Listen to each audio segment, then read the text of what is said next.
আল্লাহর নবী বলে পৃথিবীতে সবচেয়ে ভালো মানুষ হচ্ছে সেই যে ফকির মিসকিনকে খাওয়াতে পারে। পৃথিবীতে সবচেয়ে ভালো মানুষ হচ্ছে সেই যেই ফকির মিসকিনকে খাওয়াতে পারে। রাসূল সাল্লাল্লাহু আলাইহি সাল্লাম বলেছেন, আস-সাইল আল মাসাকিন, ফকির মিসকিনকে খাওয়ালে 3টি আমলের নেকি হয়। ফকির মিসকিনকে খাওয়ালে 3টি আমলের নেকি হয়।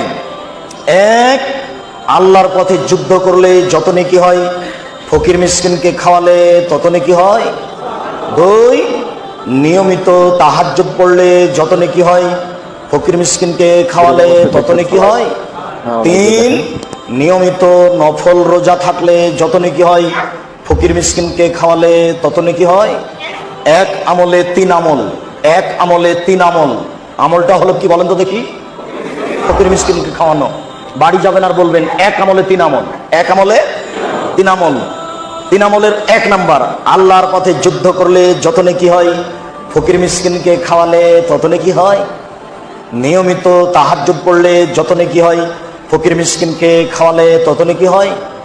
নিয়মিত নফল রোজা সিয়াম থাকলে যত নেকি হয় ফকির মিসকিনকে খাওয়ালে তত নেকি হয়।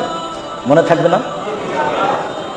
আপনার বাপের অভ্যাস ছিল মসজিদ থেকে ফকির ধরে আনা। বাড়িতে ছিল 2 জন কিষান কামলা। আপনারা ছিলেন 10 ভাই বোন। 10 ভাই বোন, 2 জন কিষান কামলা 12, 2 জন ফকির 14, বাপ মা 16 জন মানুষের ভাত রান্না করতেন আপনার মা ঢেঁকিতে ধান ভেঙে। কোনোদিন আপনার বাপ মা কোনোদিন ভারী মনে করেনি। আপনার স্ত্রী যেখানে ভাত রান্না করে সেখানে আছে গ্যাসের চুলা, সেখানে আছে ফ্রিজ, সবকিছু রেডি। রাত 10টার সময় গিয়ে বলছেন, খালেদা একটু উঠো, একটা মেহমান আছে, একটু উঠো, খানা পানা একটু রেডি করো। হ্যাঁ, তুমি মেহমান নিশ্চয় ঝামেলা পাকাও। নাক শিখে দিল, এই বউ তালাক দিতে হবে, এর নাম হস্তিনী। এদের সংসার চলবে না। আমি বউ তালাক দিতে বলিনি, তবে পরামর্শ দিচ্ছি।